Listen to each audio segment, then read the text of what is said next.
Spider-Man Peter Parker and Green Goblin Harry Osborn met again. Once as close as brothers, now they are complete strangers. In the major event of the Ultimate Invasion, the Maker altered the timeline of Earth 6160, causing most people not to become their destined heroes. He also created an organization ruling the 6160 universe from the shadows. Due to the Maker's interference, Peter Parker never became Spider-Man.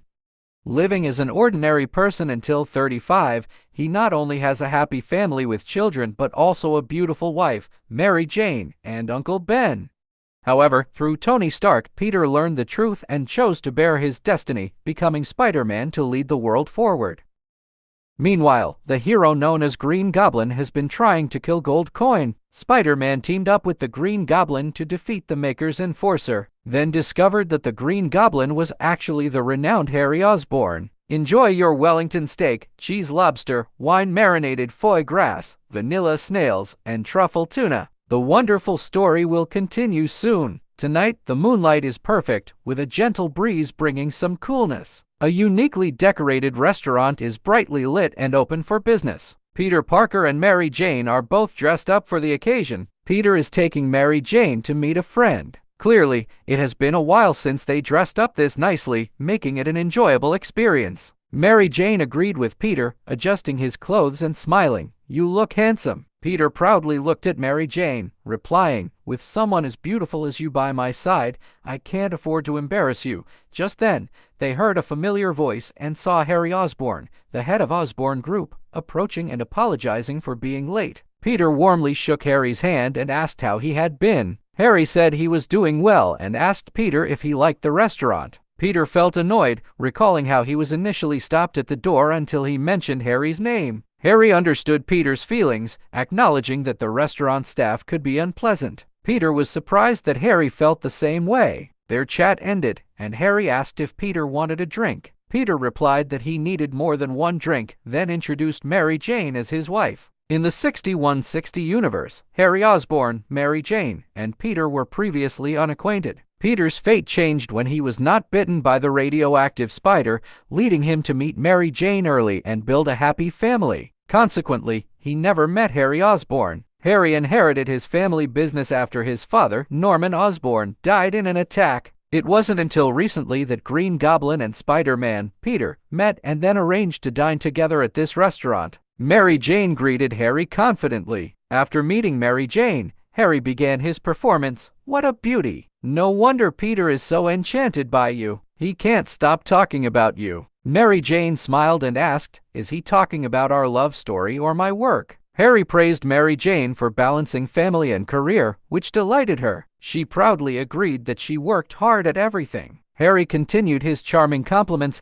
making Mary Jane smile and look at Peter, saying, "I see why you like Harry so much." Peter then asked Harry why he didn't bring his wife. Harry, picking up his phone, said his wife was busy but then saw her arrive. Curious, Peter and Mary Jane turned to see a beautiful, blonde woman in formal attire entering the restaurant, apologizing for being late due to work. Her name was Gwen Stacy. In this universe, Gwen Stacy was Peter's former lover, but they had no connection here. Soon, exquisite dishes began arriving. Mary Jane savored each one, exclaiming at their deliciousness. Harry mentioned the Argentine chef's skills, and Peter corrected him, saying the chef was actually Uruguayan. Peter remarked that it had been a long time since they had a date night. Mary Jane reflected, noting their last date was before having kids. Harry was surprised, saying it had been that long. Mary Jane seized the opportunity to ask if Harry and Gwen had children. Gwen, less enthusiastic about the topic, expressed her desire to become a mother but mentioned it wasn't the right time. Peter asked what they were worried about, and Harry seriously replied,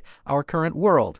Mary Jane, enjoying the meal, expressed understanding of their concerns, noting the fast-changing times were unsettling. She then asked how long they had been married. Harry, drinking, said he couldn't remember, feeling like every day was a chaotic dream. Gwen laughed and precisely stated, 18 years, 3 months, and 11 days. Harry tenderly smiled, calling it the happiest time of his life, and then asked about Peter and Mary Jane's story. Mary Jane, feeling puzzled, asked what Harry wanted to talk about. Harry raised his glass and said, "We all know what Peter does, so why don't you tell us about your work, Mary Jane?" Mary Jane laughed and replied, "I am just a photographer." "Harry, do you know how hard it is to find a stable job these days?" Harry nodded, expressing his understanding, and Gwen added, "Yes, it's really tough. We're fortunate to be able to support each other." Mary Jane sighed and said, "That's true. Sometimes it feels like life is a constant battle." I also helped Peter's uncle Ben Parker and Jonathan with their work.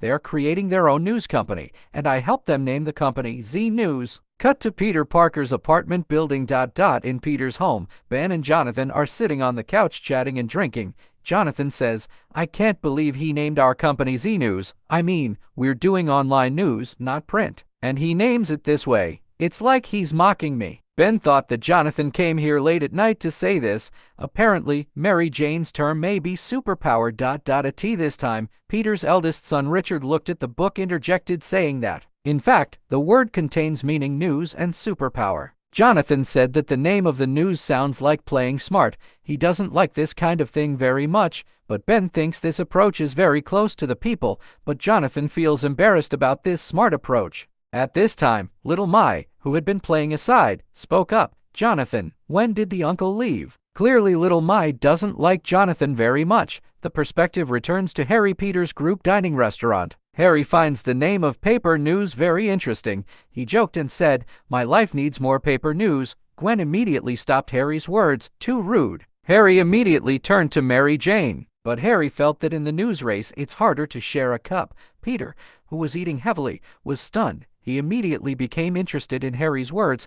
He stared at Harry and answered, "This society system is actually closed. The implication is that every day's news happens, everyone knows." But Gwen feels that this is actually uncertain. Just need to dig deep with your heart. I can always find something others don't know. The news, and Ben Parker and Jonathan should be enthusiastic about this. Mary Jane also agreed with this statement. Just work hard enough to be persistent. Maybe it can be done, and the topic came here. Gwen turned the topic again. He said, "Just like the photos taken by Parker, Spider-Man, this requires effort and persistence to shoot." Peter was a little embarrassed and perfunctory, answered and said, "I just aimed and pressed the shutter." Mary Jane immediately held Peter's hand for Peter to say. Peter immediately replied along Mary Jane's words. "Right, thank you." Gwen said, "Don't be polite." But he didn't end the topic. Gwen said, "News issued by the Horn Daily have been modified. Some content has been restricted, not disclosed, like someone is deliberately avoiding the existence of Spider-Man." Peter and Mary Jane looked at each other, then asked Gwen, meaning, "What does it mean?" Gwen said, "The appearance of Spider-Man must be meaningful, maybe for some goal or something." Gwen looked at Peter Parker, then his tone was strange. Said, "I think Spider-Man is a good person, because this will make some people feel unhappy. Maybe something really went wrong in this world, and Spider-Man is the person we are looking for, like an antidote." Peter said, "I can see you have considered a lot." Gwen raised his glass and looked at Peter seriously. Parker said, "People need heroes." Peter, "It might be better if your uncle reports these news.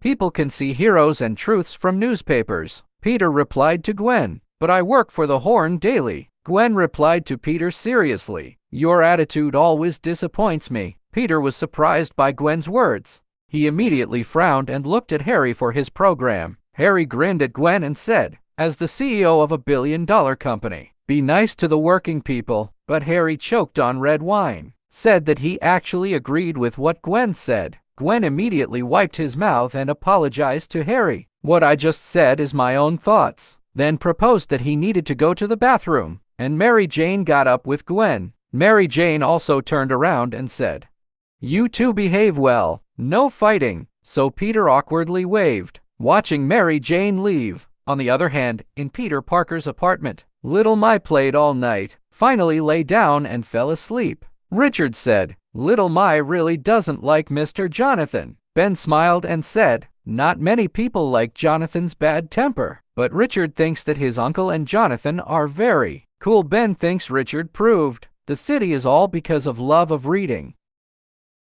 It's just a pity not everyone in this world loves to read. Immediately after that, Ben sent Richard back to his room to sleep. He asked Richard, "Do you want to watch TV for a while and sleep?" Richard refused Ben. "I think this kid is obedient." At this moment in the restaurant restroom, Mary Jane and Gwen were making up in front of the mirror. Gwen thought for a moment. can't help but ask Mary Jane a question. Mary Jane thought for a moment and decided to let Gwen ask casually. It turned out that Gwen was very worried. Is she too dominant, used to strong habits in the company? So it's difficult to correct. Just now, did I have too many opinions? Mary wiped her lipstick, indicating that Gwen is doing fine. Gwen immediately relaxed upon hearing this. He hopes Mary Jane can help him out. He doesn't want things to develop into difficulties. Mary Jane thought for a moment after hearing this. Then she asked Gwen what he needed her help with. Gwen said, Osborne Group recently acquired stock and Stark companies. Their company's scale is still expanding. Although they can do charity and alliance institutions now, there's still too much money that doesn't have a place to spend. Mary Jane was immediately frightened. She panicked and said they wouldn't accept the money that doesn't belong to them. Gwen, covering his face, smiled helplessly. He quickly apologized, saying he didn't explain clearly enough. It's just too strange to give money directly, right? Mary Jane agreed, saying, there's no such thing as a free lunch, but then Mary Jane immediately realized what Gwen was talking about. That's right, she said. Gwen was talking about Uncle Peter's Stark News Company. Mary Jane happens to be working for Stark News and can arrange for the two old men to meet. Gwen innocently joked with Mary Jane, I want to take a gamble and see if I can get this ship moving, but obviously Gwen's words hid many secrets.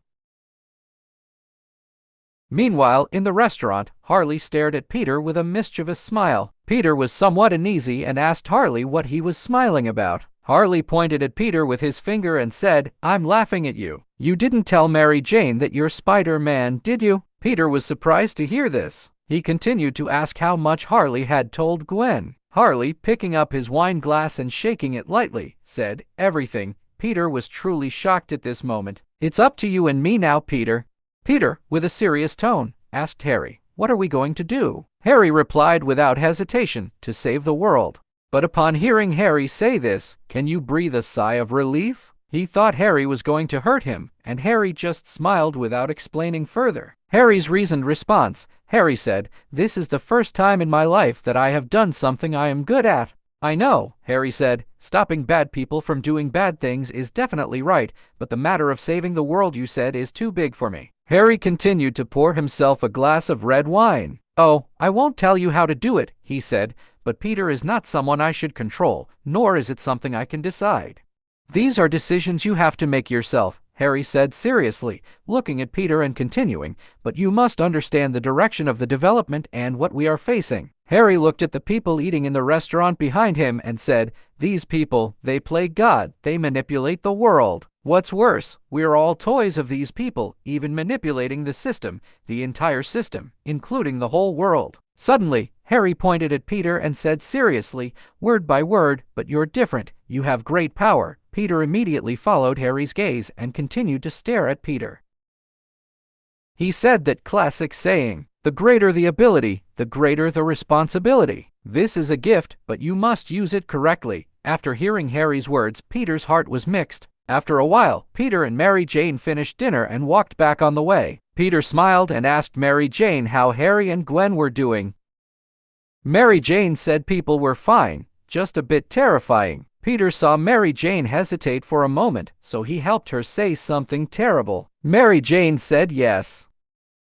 Peter nodded. The food at the restaurant was indeed delicious. They remained silent for a while. Peter asked Mary Jane, what do you think about what they said? Mary Jane asked, which part are you referring to? Peter replied, the world needs heroes. Mary Jane looked at Peter with a gentle expression and said, what do I need heroes for? Peter, having you is enough. Peter, having received her answer, seemed to have found his own answer too. He smiled tenderly at Mary Jane.